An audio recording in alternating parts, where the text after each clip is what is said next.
jump in.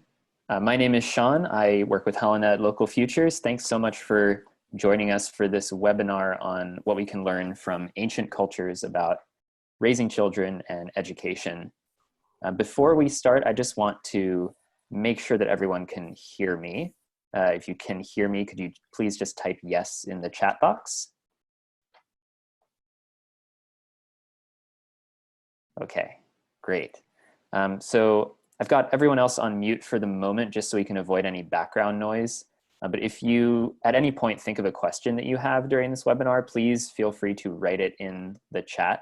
And once we get to the end of the first half, we'll move to Q&A, and I'll read out your questions for Helena to answer.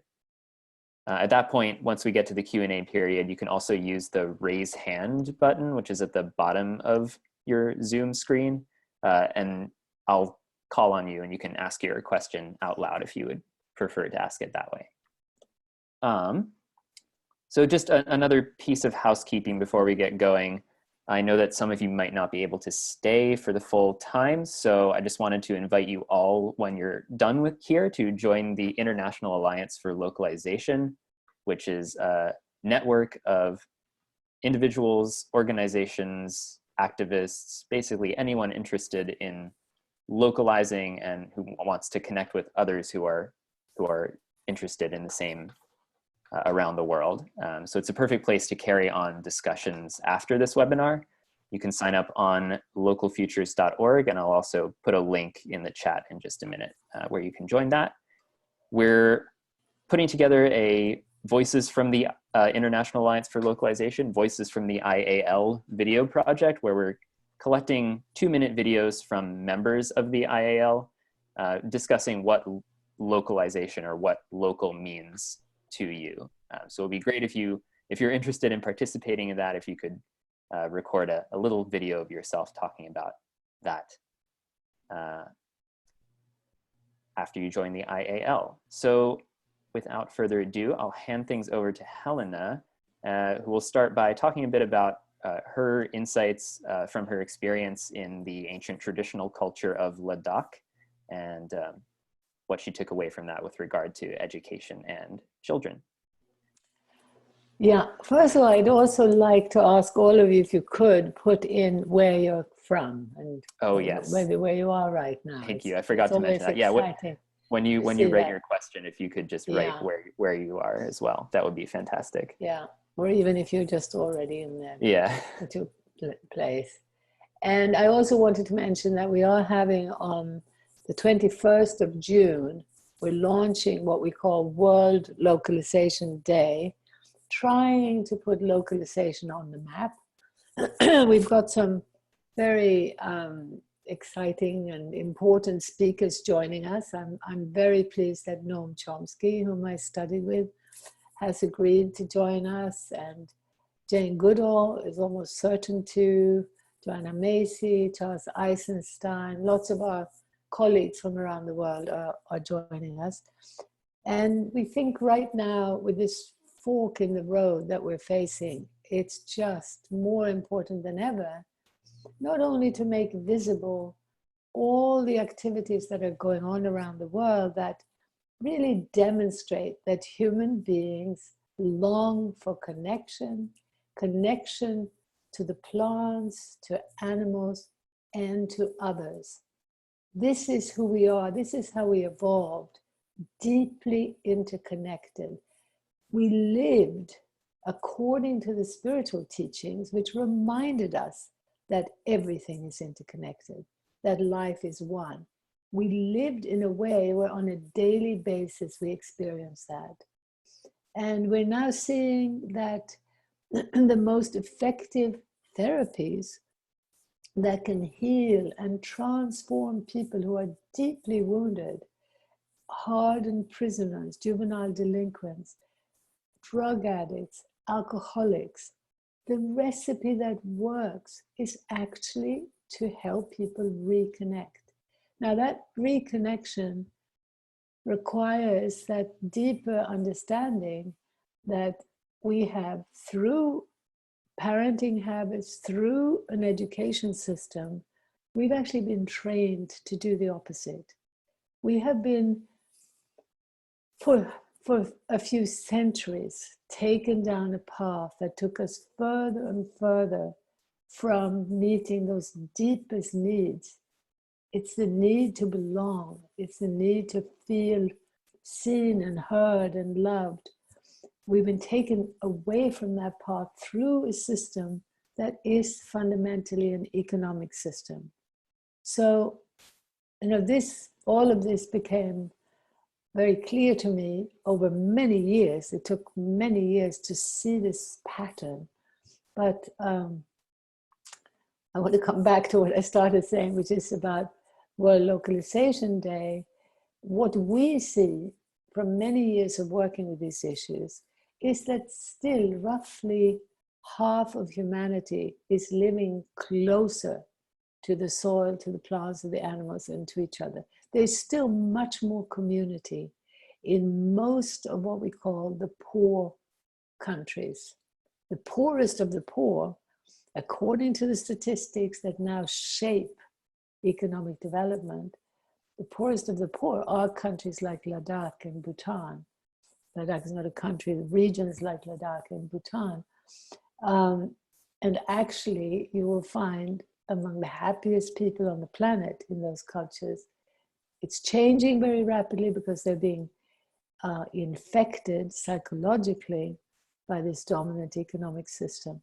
But the truth is that more than half of humanity is still so much closer to the source of life, to life itself. And what we're trying to also make visible is that in the highly industrialized, urbanized parts of the world, where people have been taken away further and further from this, there is an awakening going on. So people who can are actually choosing to move to smaller towns, or even as they stay in big cities, they are reconnecting both with the land and with each other. So it's very simple, and it sounds simplistic, but this pattern of both what's there traditionally and what's happening as a very, very clear pattern that I used to call an ancient futures micro trend, this pattern of making our way back to nature, back to connection. It's everywhere, but it's not being made visible through most of our channels of communication and knowledge, through education, science, media. We don't get to see this pattern. Now, this is what we're trying to show on World Localization Day. It is so empowering, it's so inspiring to regain faith in human nature and in the human potential. But in order to do that, we need to also look at these practical structures, not just wish for love and peace, and not keep blaming ourselves when we try and we're imprisoned in structures that make it so difficult. Most parents want to spend much more time with their children. Most parents want to be able to be more caring than they're able to be, trapped in an economic system that has us running faster and faster, more and more competitive, just to stay in place. So today, so World Localization Day, June 21st. And today, we wanted to focus particularly on childcare and education. So those of you who have heard me speak before or have read my book, Ancient Futures, you'll know that one of the most important ingredients in this learning from ancient cultures is that every mother had a multitude of helpers to care for every child. How much of a gift this was. Again, it took me years to really appreciate what it meant. And it was partly from going back and forth from Ladakh or Little Tibet, where I had arrived in 1975. This is the westernmost part of Tibet, but it belongs politically to India. And here, high up on the Tibetan plateau, surrounded for 8 months of the year by high peaks and snow. This area, this sort of Shangri-La, had been left untouched by colonialism and even by modern development. Excuse me.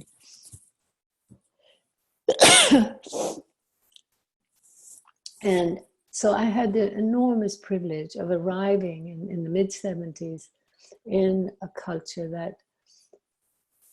that basically didn't know what unemployment was, literally could not understand what depression was. And I tried to explain to people that in the West there were people who were mentally so sad, so ill, that they needed a special doctor for that unhappiness. People simply couldn't understand.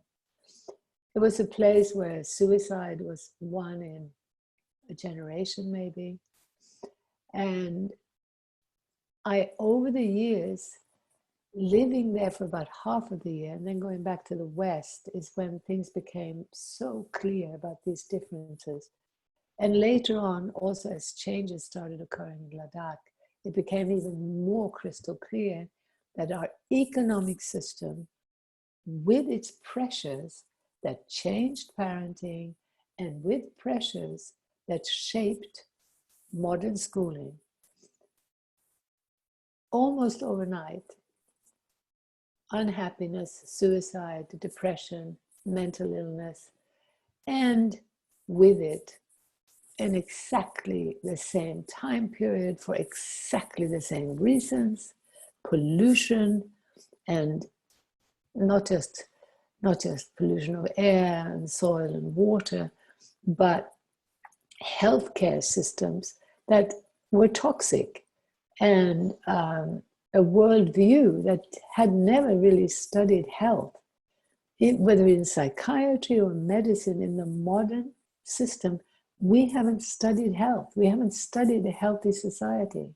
Freud started in Vienna with people who had already been removed from the land, removed from connection to others. Now, I need to remind you, assuming that most of you are living in a relatively modern setting, that I'm not trying to say that we should all go back to the land, that we should all be farmers, but I am trying to point to the absolutely overwhelming evidence. When you look at it, when you look through these lenses, you will find the evidence, including scientific research, that support what I'm saying. And one of our more recent colleagues that is supporting all this is someone named Johan Hari. I very much recommend his book, Lost Connections. And but once you see this, you'll see that there's plenty of evidence. Much of it you have to go back to the earlier period when corporations and big money were not so influential in shaping both academia and the media. So you will find many books, you'll find many thinkers who are substantiating what I'm saying. Most of them that have been writing or making films in the last 30 years, you probably won't have heard of. They're out there, they're still there, but there's been a weird and strange way that the bigger picture that substantiates this fundamental path towards greater happiness and health has been suppressed by big money. And I don't think this is a conscious conspiracy of some, evil, greedy men sitting in a dark room planning to destroy the world. But what I see is a structural conspiracy. In other words, what's happened is that big money linked to promoting a more specialized view, and specialized means also operating within the urban industrial machine, inside the urban industrial world, never looking outside, not learning from indigenous culture, and not even learning from all of these demonstrations that are still going on and that are now newly demonstrating through localization a healthier way to live and to be. So to come back to the sort of key specifics of what I saw in Ladakh was, number one, this remarkable fact that the mother was not there alone with even one child. It's such an unbelievable, impossible situation to answer the need of one small child even. They need a group. We often hear the saying, it takes a village to raise a child. I think that slightly disempowers us, because no, you don't need a whole village, but you do need a larger number of significant others than you have in the nuclear family. So the advice is, the number one lesson, try to reach out, try to consciously, and it requires courage, because you have to go against a whole curtain of separation that keeps us, feeling that if we reach out for help, if we say to a friend, I'm actually finding it a bit too much, can we get together? Can we share the parenting? It can sound like weakness. It can sound like failure. No, on the contrary, it is a deep wisdom from inside. And please listen to that. Please understand that when you feel overwhelmed and when you feel that this is too much, it's because it is. And don't buy into what we've been, pressured into believing, which is essentially that we don't need anyone. We are absolutely fine. And that to need others is a weakness. No, this is all the evidence that we're talking about is that it's exactly the opposite. We need one another. It's how we evolve. So number one, try to reach out. Doesn't have to be with grandparents, although I would say in the long run, if we make it through these crises, I am sure we're going to find our way back to a way of living where the extended family will be a natural outcome of a way of life where we are in every way finding the meaning of deeper connection, finding more meaningful livelihoods, slowing down, rebuilding human scale institutions on which to depend instead of vast anonymous systems. So we will arrive at a type of post-industrial, post-urban, post-modern, deeply ecological, spiritual, and community-based way of life. But if we can have that vision clearly, and if we can look at all the evidence that's still there, we can move there much faster. So reaching out to others is something that I have also found. Some people who were inspired by my book, Ancient Futures, did just that. I remember coming to visit these German friends who had chosen to, for the husband to take a job that was less well paid so that they could live near his workplace. And as it happened, on the edge of a big park outside Bonn in Germany, he worked at the university, and they were able, by choosing to not just go running down the career ladder and thinking that bigger and better and faster and more money were going to make them happy, they chose that quality of life. They had also realized, having been to Ladakh and read my book, how important it was to connect with others. So they put up little signs, they had shown our films, and found groups of people who were interested. By the time I visited them, 1 year, I think, down the line after they had moved there, they had already found friends who had moved upstairs in the building where they lived, and they had taken down the fence with other neighbors. So there were already 3 families jointly parenting, jointly doing things.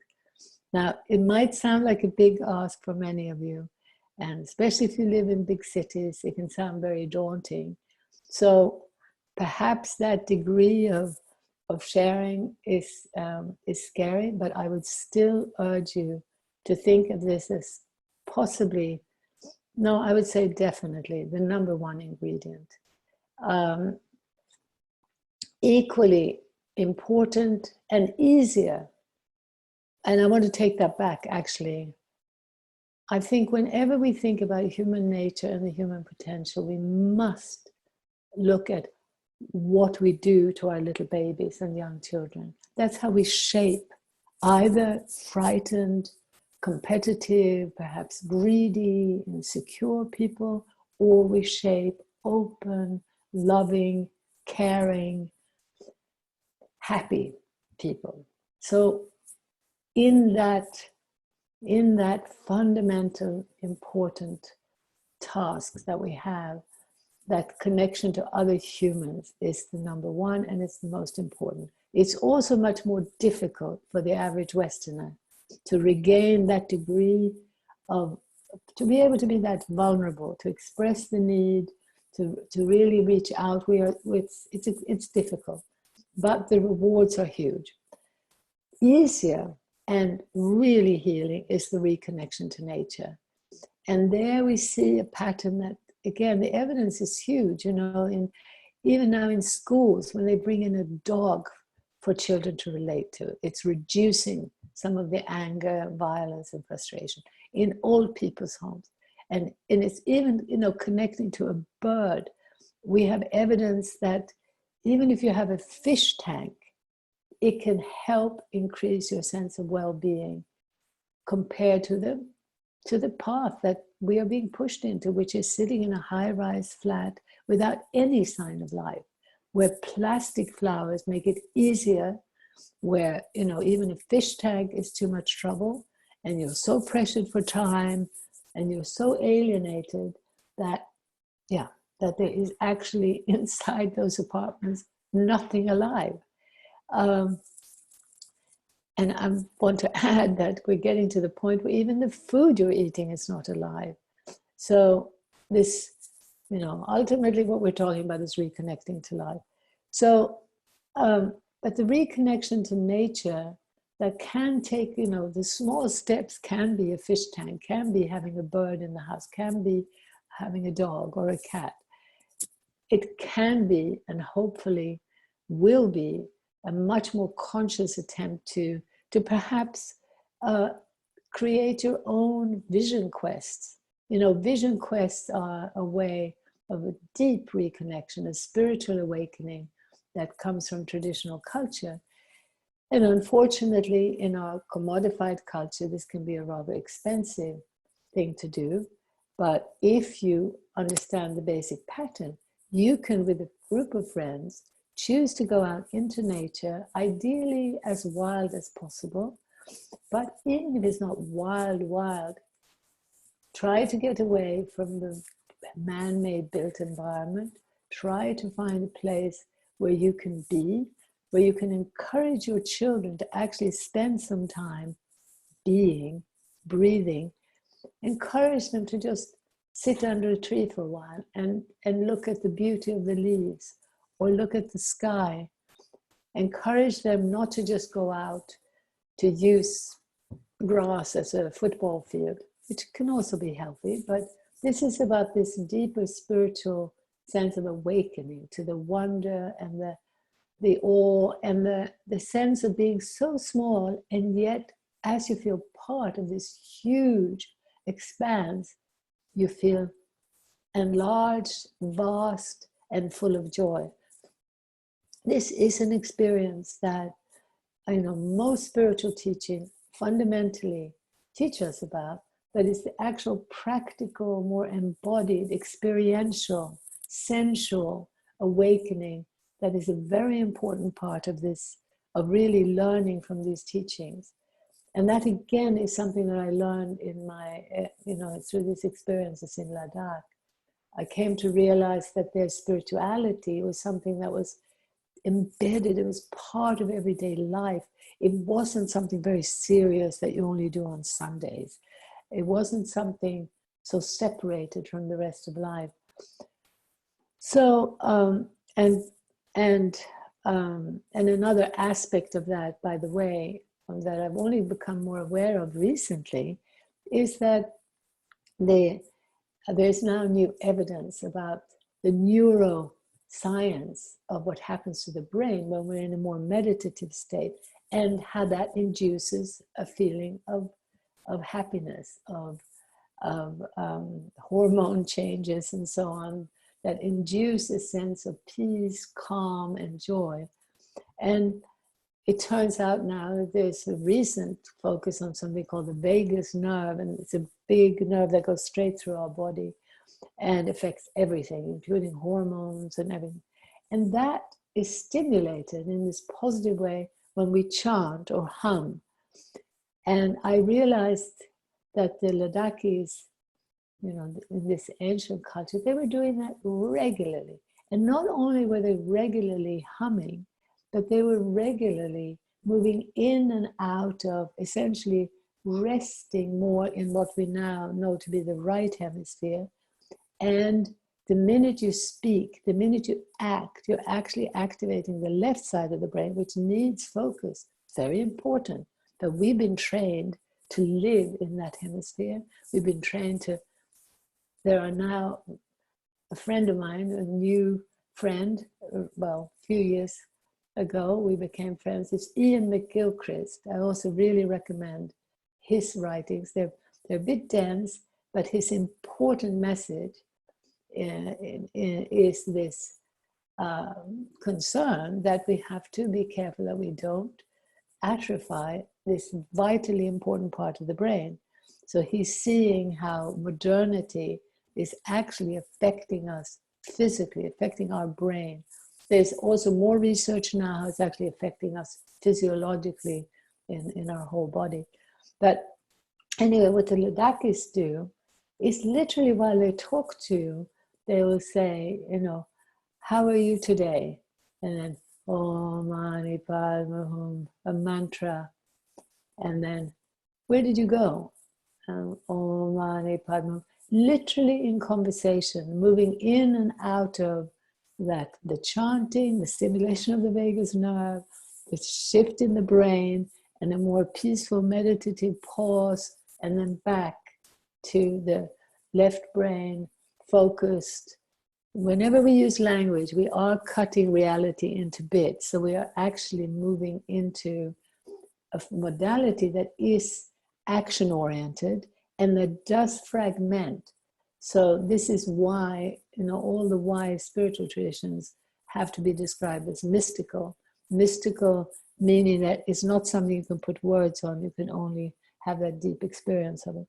So this mystical experience of nature is something we can help our children to experience by taking them out in this way. And this sort of DIY vision quest can consist of just going camping for a few nights and encouraging that all of you spend some time alone in nature, and then perhaps come back in the evening around the fire, if possible, making music, telling stories, maybe dancing.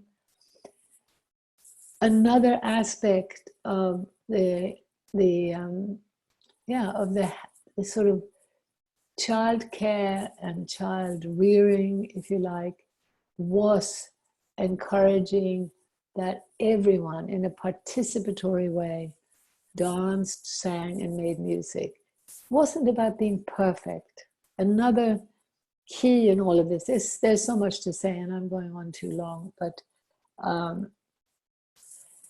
another key aspect is that we, the notion of perfection pushed on us from external, top-down forces, adhering to that and believing in perfection, which now becomes ludicrous with the media and so on, where, you know, people are airbrushed and, you know, what people look like and everything about them is unreal and perfect. When you become closer, when you get closer to the real world, and the modeling for children is real people they know, there's no chance of them thinking that they should be perfect. Real people whom you know intimately are never perfect.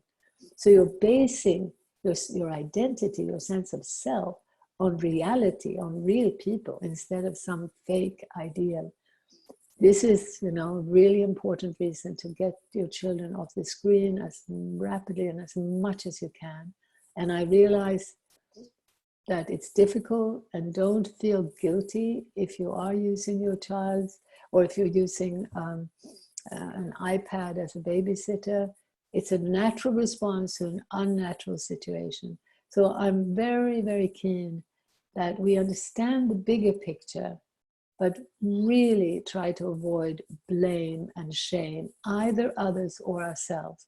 I'm actually right now more concerned about the self-blame than I am about the blaming of, well, the blaming of others. No, I mean, the blaming of others is also taking the form of fundamentalism and a fearful, manipulated population voting for very dangerous demagogues. So the blaming of others is obviously also extremely harmful. But the self-blame is so pervasive now in the Western world because we're not looking enough at the structures. Let's make the enemy, as it were, the system, the structures, and let's really understand those and together move in a different way. So always in our work, we're talking about changing the I to a we. Excuse me. And this, so also to just come back again to the vision quest, which, you know, in this sort of DIY way, you're not doing as extreme a quest as you might do, and as traditional indigenous people did, where they fasted often and they were alone, sometimes for several days, out in the middle of the wilderness. From my experience, that degree,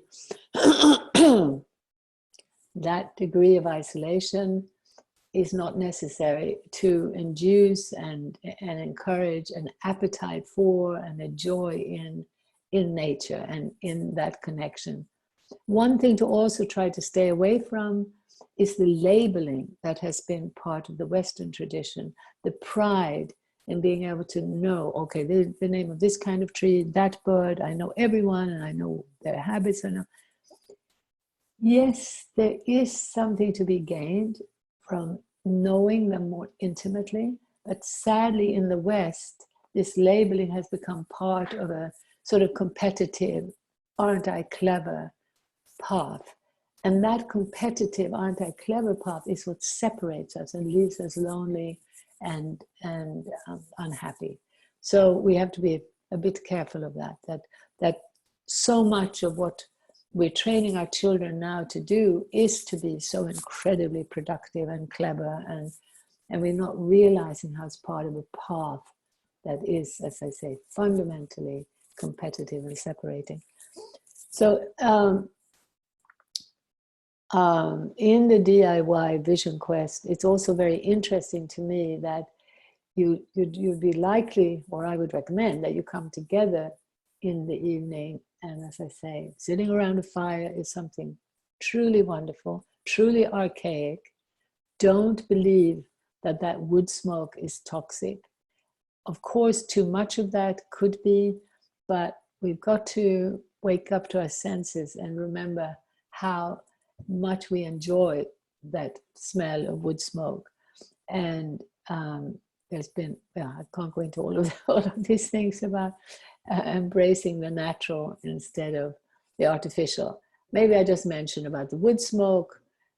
I was in Ladakh, you know, approached by many a scientist, many a researcher who were very concerned about the wood smoke in Ladakhi homes, coming in with these great aid projects about how are we going to deal with this? This is very dangerous, and we have this research. Well, I didn't see a single researcher coming in to look at the impact of the fumes from the diesel trucks and the cars that were being pushed in as part of the development path. Not a single one. And lots very worried about wood smoke. Now, I don't want to say that wood smoke is never harmful, but I want us to wake up to how an econometric view of the world, pushing a particular model of development, which has been fundamentally based on fossil fuels, how dangerously and effectively it has affected our thinking about things. Which, by the way, maybe another webinar, we should talk about this new film, Planet of the Humans, that Michael Moore has just put out. That I would just like to say about that it's very sad to me that it makes it seem as though across the board, this shift to embrace large-scale, industrial, globalized, essentially globalized, commercialized, corporate renewables ends up looking as though absolutely no form of renewables can work, including wood and wood chips. On a small scale, biomass and wood can be fine as part of a system, as in many traditional cultures, where they replanted trees, you had no clear cutting whatsoever, ever. Never, never, never. It's the industrial modality, large scale, monocultural ways of doing things that are a disaster. And even on this crowded planet, we have an opportunity to move in the direction, a fundamentally different direction. So sorry, I just saw that film last night, so I'm a bit agitated about that. To come back to the parenting and the child rearing, of course, one of the most important factors is, do we put our child in a nursery or don't we? Do we put them in normal school or not? I would always, if possible, urge you to look for alternatives, but understand how difficult it is, and particularly if you are not privileged enough to be able to pay what is almost always a more expensive path, because the economy has enclosed the natural way and is promoting the unnatural way. So this is again why we urge all of you to look at the bigger picture and help to create this chorus of voices about the need for economic change. In a healthy economy, the school where there were more teachers for the number of children, in other words, right now the path has been towards fewer teachers, more children. 31-year-old in a room with one person, it is factory farming, and it's just elbows. When you have 35-year-olds, 10-year-olds, and one teacher, you've created a completely unnatural factory farming of our children. Now, do be aware that we value education, and I value education. Local Futures sees education as the most important activity, activism right now, because we have to wake up to the bigger picture, to the deeper picture. And we need to understand more globally what's happening to get clarity. And it's not easy in this post-truth world, it's difficult.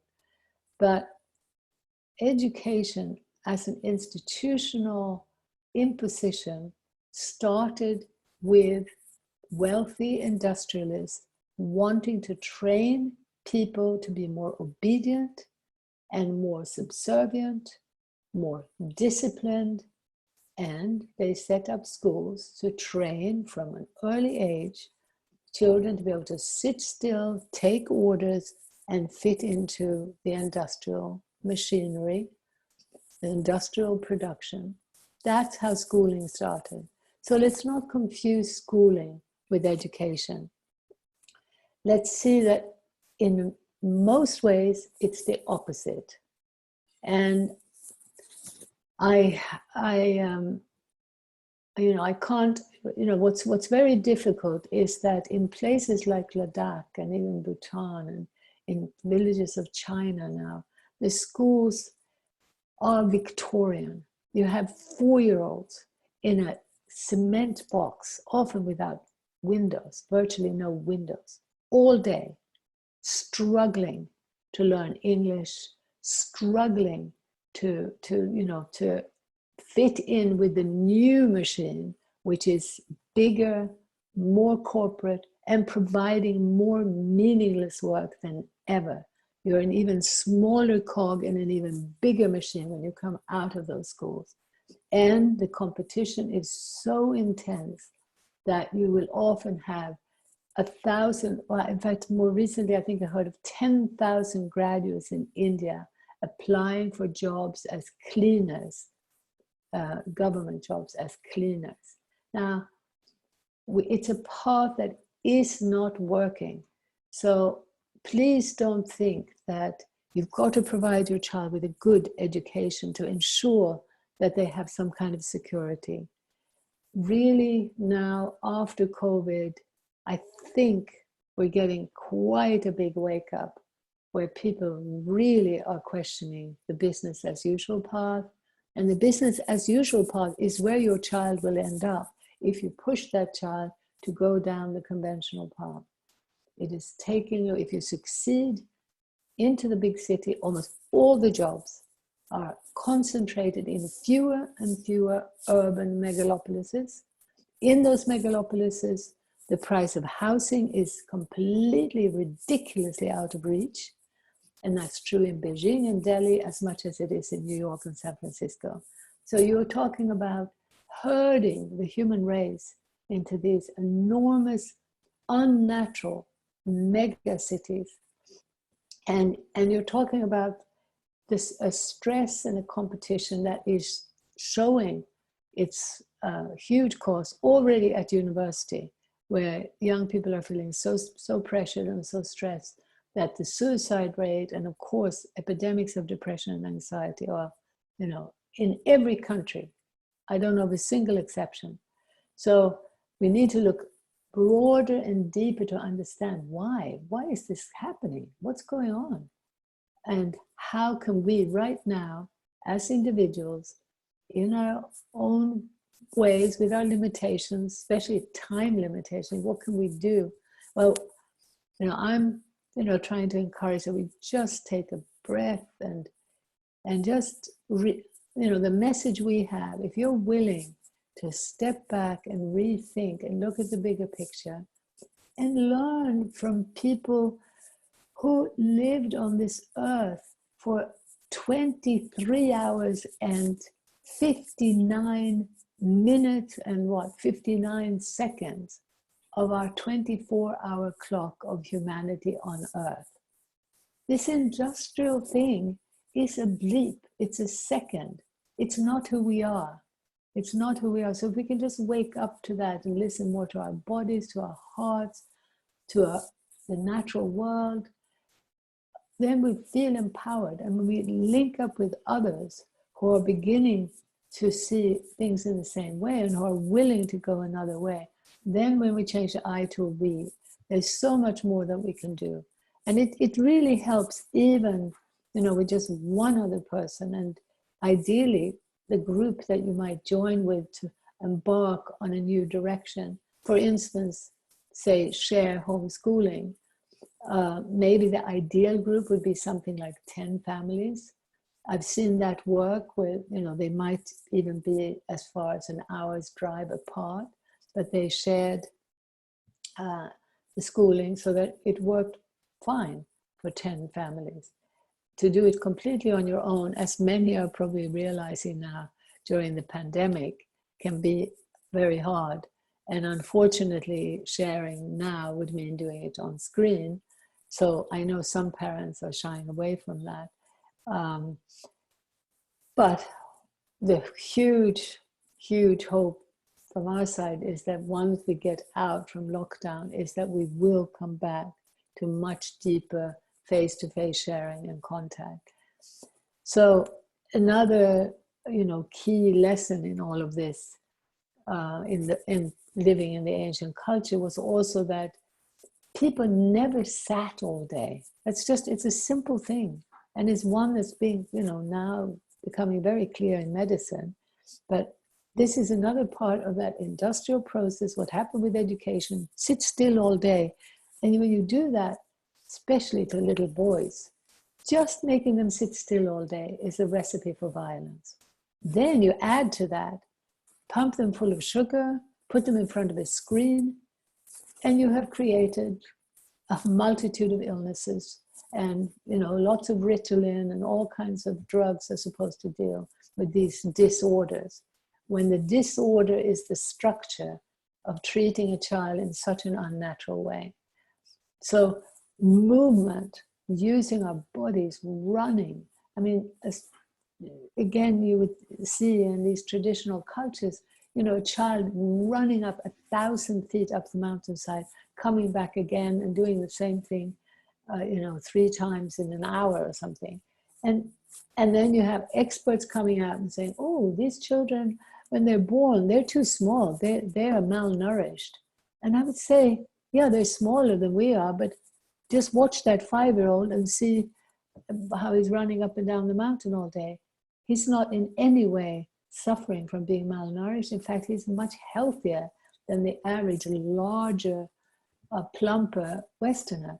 But, you know, what I'm talking about here is how a worldview has shaped people who have ended up on basically the wrong side of the development path, you know, come out with very good intention to try to improve life, but never having the opportunity to just stop and spend enough time and really reflect on these issues, look more holistically. So anyway, to come back to movement, movement is how we are meant to live.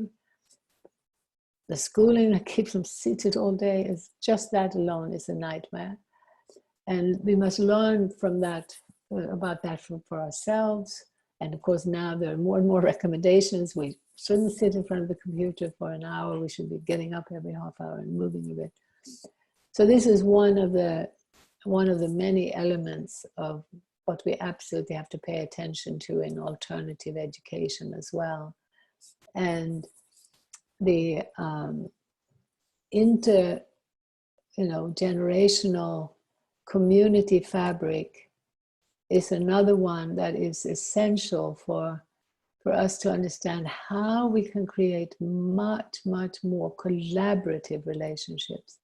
So when you segregate those children into separate age groups, you're creating this factory farming, which, as I said, with 1-year-olds, you can just see it doesn't work. Not possible. This never happened in pre-industrial life for most of our time on this planet. The natural configuration is the 1-year-old relating to the 3-year-old and the 7-year-old and the 80-year-old, relating, interrelated, interdependent on a daily basis. So I can hear you thinking, well, no, that's ridiculous. No point even thinking about it. I'm living, you know, in the city in the West, so it's not interesting for me. I hope that you will just be willing to look at this and have as a certain guiding principle and goal to move towards more intergenerational and collaborative activities. So I'm seeing this happening in the ancient futures trends. I'm seeing people coming out of the industrial way of life and actually loving things like Kayleys. I'm not sure which language you're in, but that's in England. Those are more traditional forms of dancing. They're easy. You have 5-year-olds and 80-year-olds doing it together, both genders. Those forms of dancing and the forms of singing that were more, that the traditional forms were totally suited to intergenerational, community-based ways of doing things, participatory ways of doing things. So it wasn't about training a child, oh, you're going to become a singer.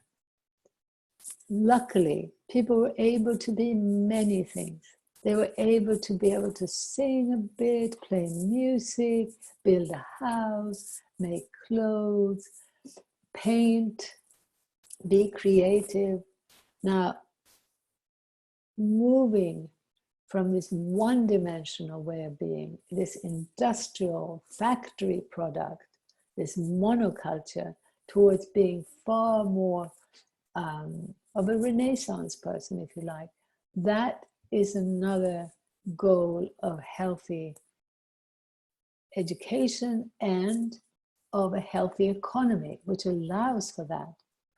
There were some interesting attempts in the transition town movement. They had a slogan, they called it skilling up for power down, and they became much more conscious of how many skills they actually had if they thought about it. And there were some beautiful examples of, young men who were unemployed and had been made they could do nothing, or they were nobody. And then suddenly, as part of these localization initiatives, they were suddenly asked, well, can you repair a bicycle? Can you help to build this house? Could you help to, plant a garden here or plant trees here?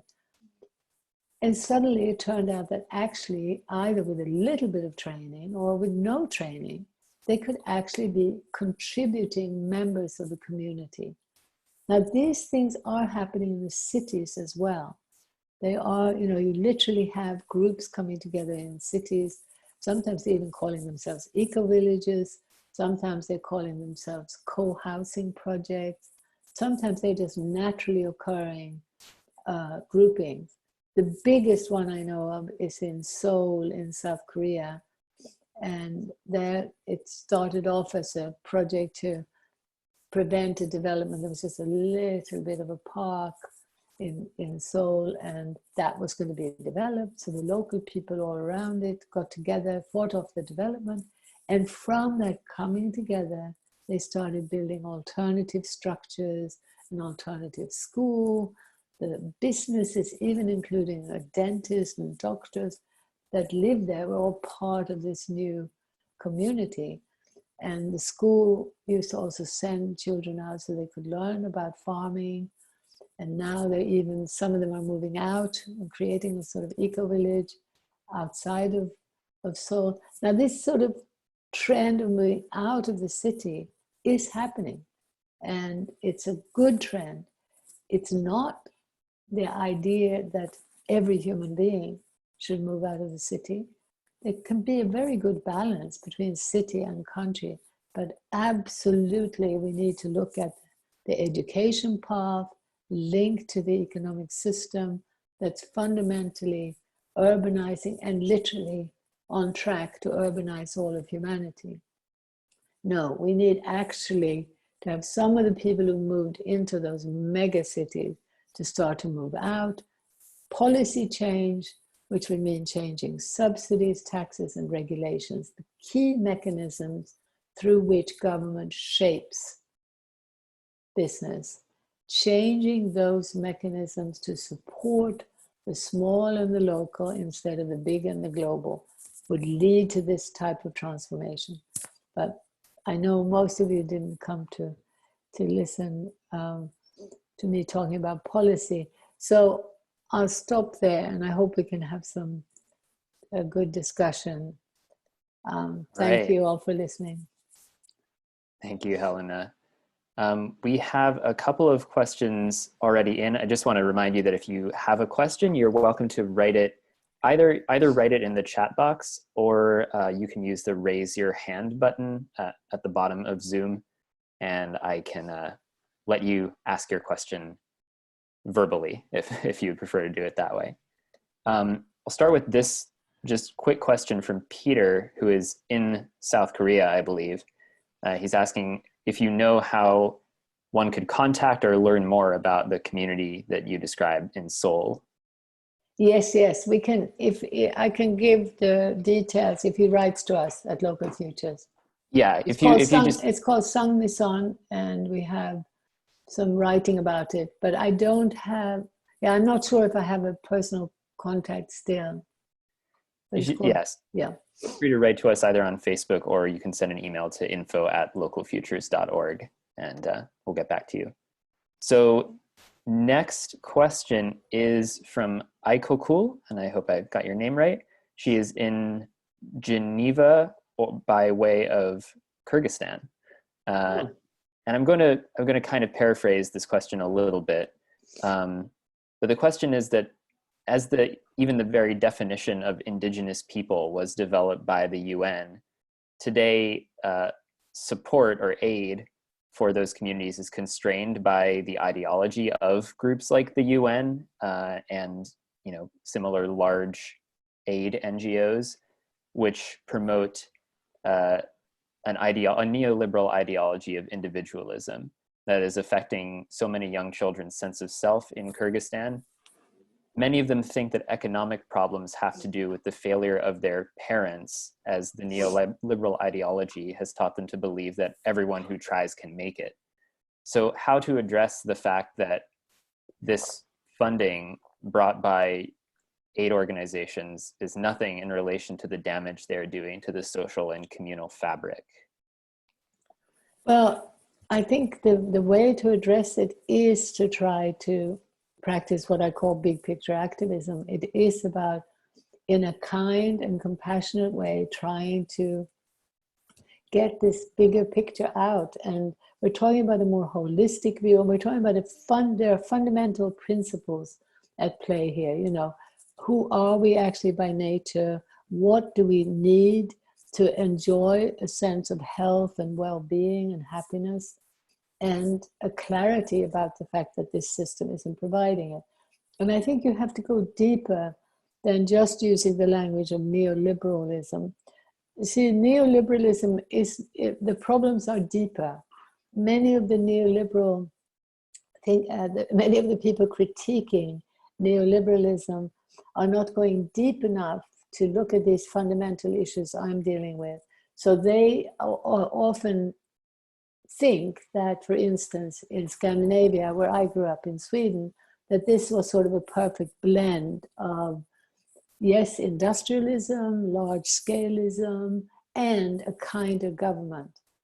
Unfortunately, or fortunately in a way, I became aware that even in its heyday, when I was growing up in Sweden, it was considered one of the most successful and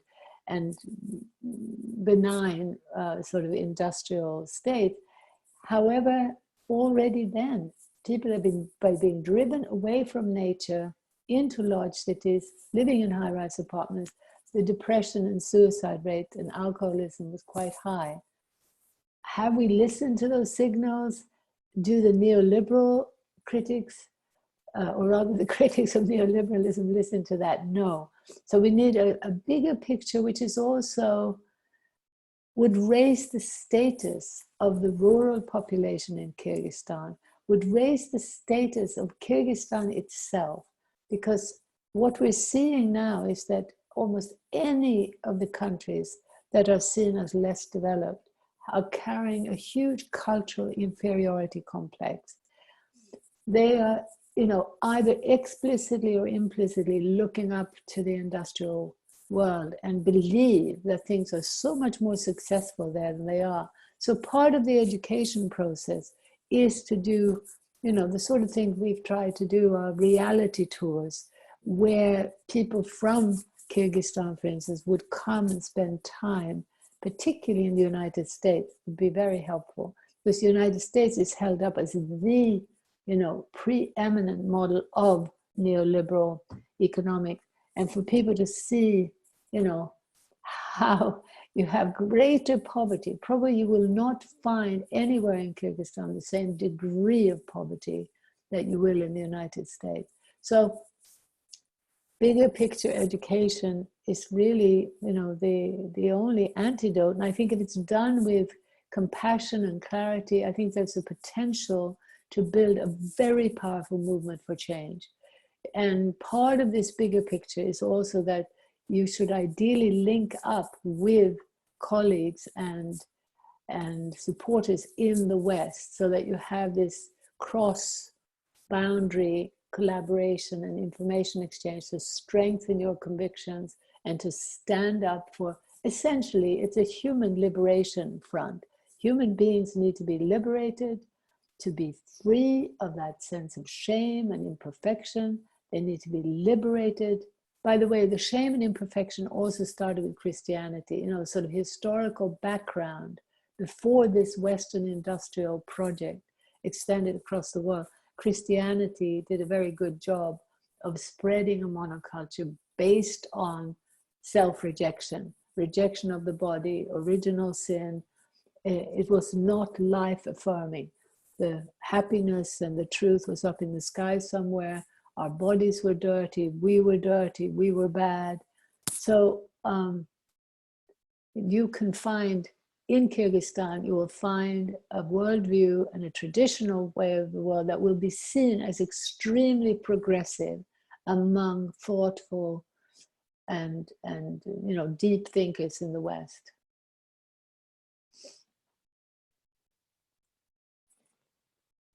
Just realized I was muted, sorry. Okay. This question is from Wendy. And actually, I just want to remind everyone, if you could just say where you're from when you ask your question, that would be wonderful, just so we can kind of ground you in our minds. So this question from Wendy in Sydney is, what are your thoughts on Steiner education? My understanding is it has a strong emphasis on connection to people, nature, and self. Yeah, I am so grateful that the Steiner tradition exists, and I'm so happy to have heard that now in China, for instance, there's quite a big Steiner school movement. It's just tragic that, again, in the current economic prison, these more people-intensive, nature-intensive ways of doing things that require time and care, are too expensive. These are completely artificial thing. But anyway, so why, again, we keep having to come back to talking about the economy. But very, very grateful for the existence. I think it comes from very deep thinking. I, myself, having lived for a long time in a Buddhist culture, still find it a bit too Christian influence, a bit too Western, a bit too patriarchal for my sort of idea. But compared to conventional schools, I would say anyone who can afford it, I would urge them to send their child to a Steiner school. But there are a few even better alternatives. And when I say better, I mean, perhaps a little, as I say, a little further away from certain elements of the Steiner thinking that are, from my point of view, a bit too Christian and a bit too patriarchal, but still absolutely wonderful compared to the mainstream. All right, thank you. And this question is from Arthur. He says, I lived in Japan from 2014 to 2019, currently back in Brazil. And from summer 2018 to early 2019, I participated in a natural farming movement in Nara, led by farmer and artist Yoshikazu Kawaguchi. It was an interesting opportunity not only to learn about farming, but to discuss the capitalist development model and its psychological effects on people. Everyone was welcomed, and they were some of the happiest, most easygoing and relaxed people I met in Japan. What do you think of initiatives like these, and especially of spaces for unschooling as adults? I love them, and I'm so happy to be in touch, with quite a few around the world. And these are, really important learning centers. And we have a colleague named Manish Jain who is setting up an ecoversities network. And some of the ecoversities are projects like that.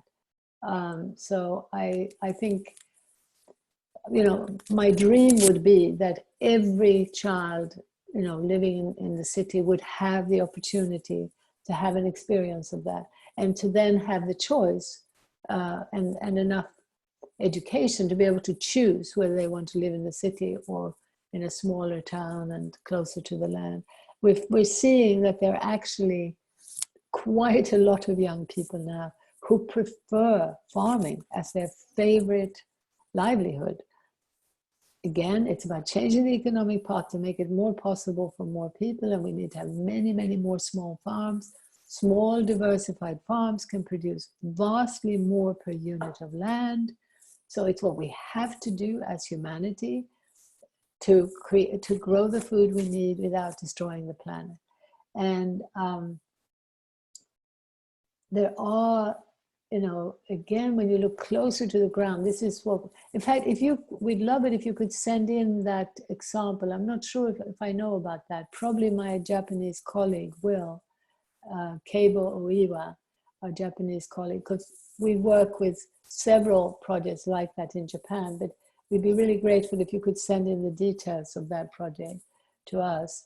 And I think they're wonderful, and we need more. Right. This is a question from Greg from Pun Pun Farm in Thailand, which we know and love. Yeah.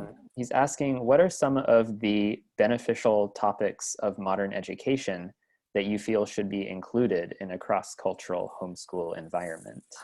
Good question. And please say hello to Pampan from us. We're their fiscal sponsor in America, and we love Pampan. And Pampan is another example, a bit like the project we just heard about in Japan. What are some of the aspects? Well, it is, I'm glad you asked that, because I guess to spell it all out, I would say that we've got to be, aware that where we are today would mean that it's very, very tricky, but a certain degree, I have to say, I don't think this would be absolutely necessary, but I think most people believe that everyone today has got to learn English. I believe that in most communities today, it would definitely be helpful to have some leaders who speak English. But I think it's a mistake to believe that every child has to learn English. I think it's a big mistake. And it's partly we have to understand the link to the monoculture, but it's a tricky and a very big issue. But certainly some, and exactly how one would bring that about would require a lot of discussion at the local level. So partly, what we're trying to say is the details of just how local you go, just to what extent you transform your education to go deep, deep local. That is a question for every community to be discussing. What we're trying to highlight is this huge fork in the road, that to try to avoid that we go into a direction now of mega technology and systems that are imposing monoculture worldwide, and to go blindly into the factory farming, the big city, the competition. That we believe with absolute certainty that path cannot work. It's not working for humans or for nature. We're on a disaster path. So we need to move in the other direction. In order to do that in virtually every community, it's very important that there are people who do understand and who know about how the dominant system works. So that's something that would need to be part of the community effort. For individual parents, anyway, it's a long discussion that each and every community needs to have. In homeschooling, I would also include basic math, but I would not include trigonometry, calculus, all these things that I myself spent, I don't know how many months and years learning. I've never used in my life. But, basic maths, basic writing skills today are essential. However, we want people to understand that oral culture that thrived until, in many places, until the modern era, even in Ladakh, the majority of people when I came functioned through oral communication. And I can't tell you how amazing it was, how fast news traveled across a huge region. And now, today, in the same place, in Ladakh, you have a much, much harder time getting information. It's such a long story, so I can't go into, but this is the truth. There's so many different directions and categories. There's no unified discourse. And this is happening in our countries as well. We used to have an opportunity for most people to know this is a big choice for our country. No, people are so isolated in different channels now that there is no unified discussion, and then it's all, everything is equally valid on the internet, and suddenly, we don't know what's true and what isn't true anymore. But it's probably too long a discussion to go into. But I would want to see more emphasis on oral skills and oral communication, even today, even right now. And yes, basic reading and writing skills and basic math. And we have to understand that now, if you're talking about within the heart of the West, it's quite different from in Kyrgyzstan or in Ladakh or in villages of China. But, the whole world now is supposed to be learning about Wordsworth and a few well-known people that come out of what is essentially one monocultural system. Maybe not necessary. Maybe they need to learn about their own heroes and their own histories. So let's not overdo the, in America too, there's the counter voice of the people's histories, of really trying to understand what was going on with ordinary people, not just the big heroes, most of the men. So in terms of history, again, even right now in the West, I think we need to rethink homeschooling. Hope it doesn't sound too radical. Any other questions, feel free to keep them coming in the chat or raise your hand if you'd like to talk. And I guess we still have some time left. So if there's a topic that, you've said, Helena, that you felt there wasn't time to address, feel free to address it now. Well, I think I would, if there aren't more questions, I would love to end a bit earlier because I've got so much on in terms of this World Localization Day, which I hope people will join. I hope you will spread the word about it. And yeah, we are trying to combine this picture from non-Western culture that, that millions, billions of people are still practicing. And it's deeply empowering to know that there is another way, just by studying that and knowing more about it. So often in the Western world, we get entrapped in this idea that things have always been this way, it's the only way and you can't change it. Change is inevitable. We are going to be changing, and possibly dramatically in the wrong direction, towards literally robots replacing people. We have already gone down a path where technology has become too dominant and has replaced too many meaningful livelihoods, enjoyable, meaningful livelihoods. We don't want to go rushing now down a path with AI and a complete dependence on the screen. It's a path that also inevitably uses so much energy, so many mineral resources, that all around the world it's creating absolute, total, ecocidal mess. It just can't work. We've got to step back and think about slowing down, scaling down. This is something now the pandemic has probably given people a bit of an appetite for. They've felt a little bit of a slowdown, and for many people it's been frightening and they're very worried about their livelihood. But I'm so hoping that they will embrace a paradigm and a movement that shows that if we do this structurally, if we use our taxes, if we use our energies, if we create livelihoods and businesses around a more place-based, slower way of doing things, a more human scale, but one that also respects the animals, the plants on which we depend, that path can actually create a type of growth, first of all, in the real economy. The real economy is the earth. Everything we get comes from the earth. So we want to see thriving forests. We want to see the sea full of fish. By the way, something we've seen now in the pandemic, how nice it is to see the fish in the sea, to see the stars at night. So the real economy is the living earth. Having growth in the diversity and flourishing of nature, that's what we need.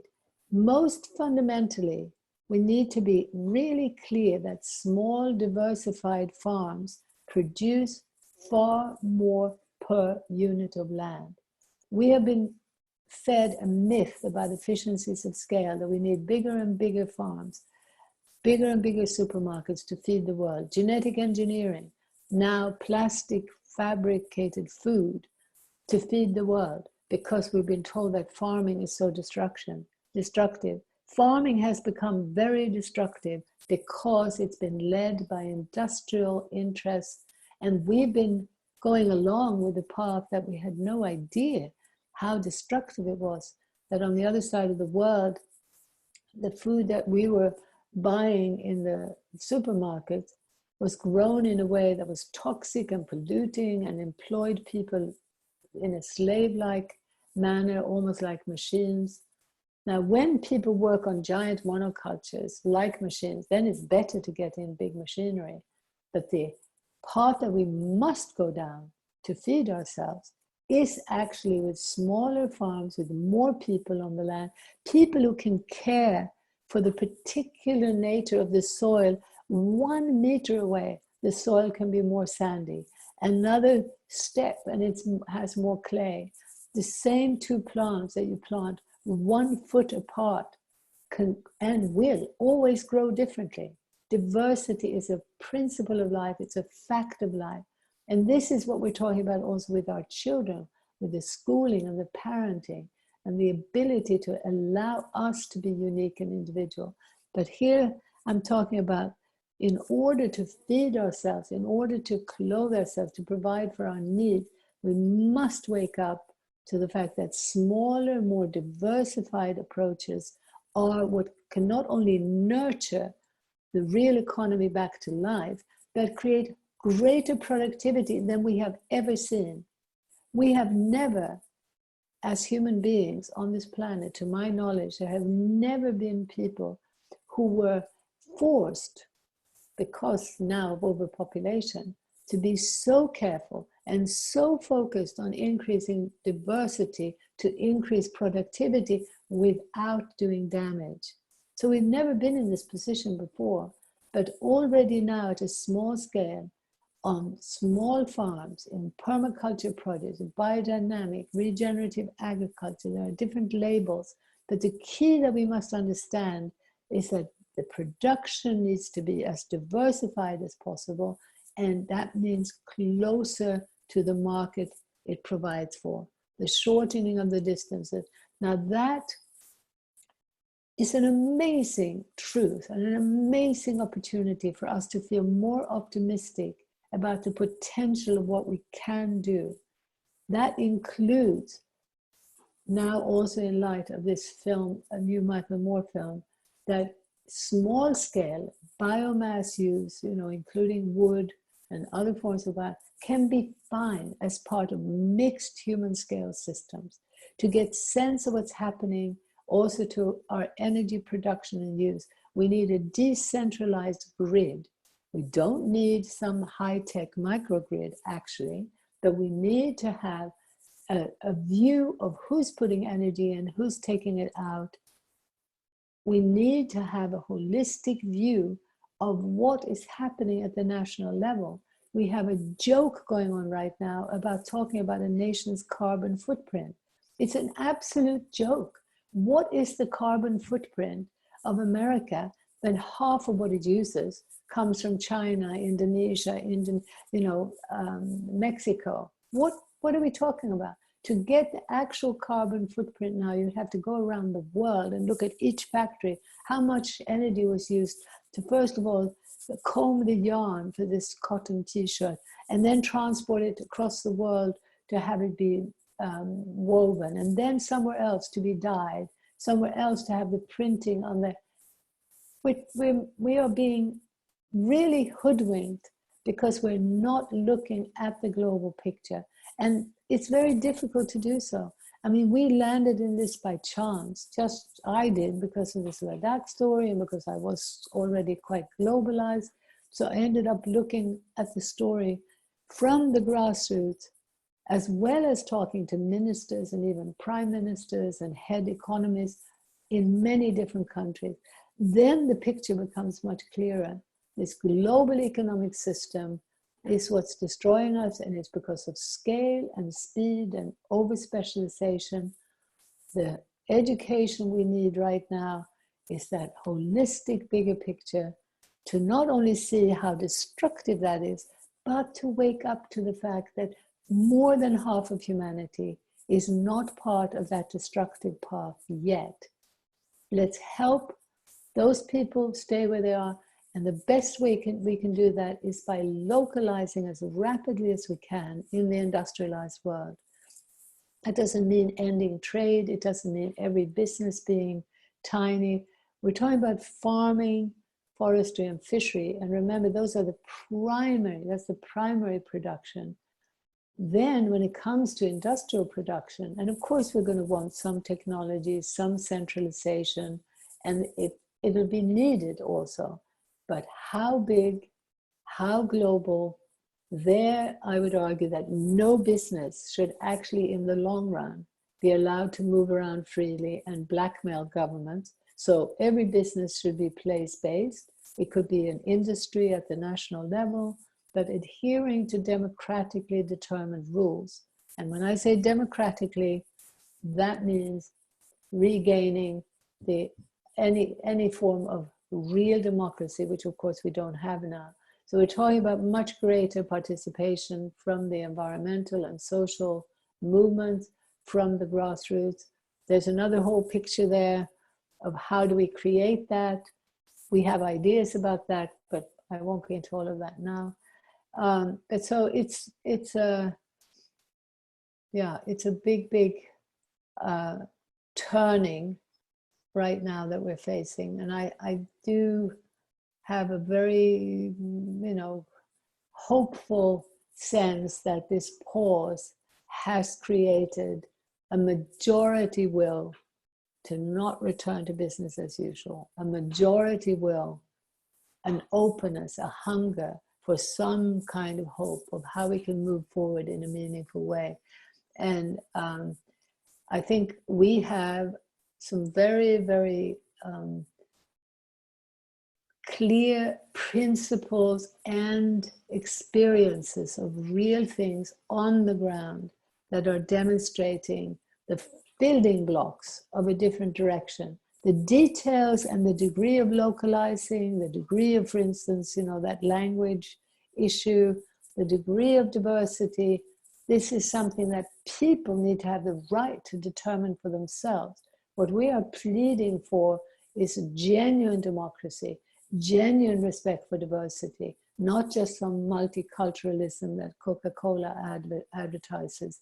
No, we're talking about how do we live in a way that truly respects diversity, that nourishes and cherishes that in everything that lives. So I hope many of you will join us on World Localization Day. Thank you. Thank you so much, Helena. Thanks everyone for being here and for the wonderful conversation.